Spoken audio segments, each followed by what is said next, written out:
শাড়ি দিয়ে তোমাদেরকে গণেশ বানিয়ে দেখাচ্ছি। এক পাশটা ওরকম করে ভাঁজ করে নিলাম, দিয়ে জড়ি বেঁধে দিলাম। আর এক পাশটাও এরকম করে ভাঁজ করে নিয়ে জড়ি বেঁধে দিচ্ছি। তারপর এটাকে সমান সমান করে ভাঁজ করে নিলাম। ভাঁজ করার পর পুরো যেটা আছে সেভাবে খুলছি একটু, দিয়ে এইভাবে এদিকটা একটা দিক মোড়াচ্ছি। দেখতে পাচ্ছ, মোড়ানোটা খুব ভালো করে করতে হবে। আমার সাইডে একটু ন্যাস্তা টাইপের ছিল, মাঠটা কম ছিল বলে একটু অতটা ভালো হয়তো হচ্ছে না।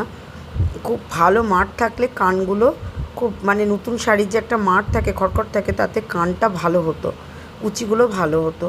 তবু আমি করে দেখাচ্ছি তোমাদেরকে। তো এটা হচ্ছে গণেশের কান, এই যে কানটা দেখতে পাচ্ছ, আর এই সুরটা আর মুখের মাথার কাজটা করছি আমি। তারপর এই যে চোখ দুটোকে বসিয়ে দিলাম, দেখতে পাচ্ছ, এটা হচ্ছে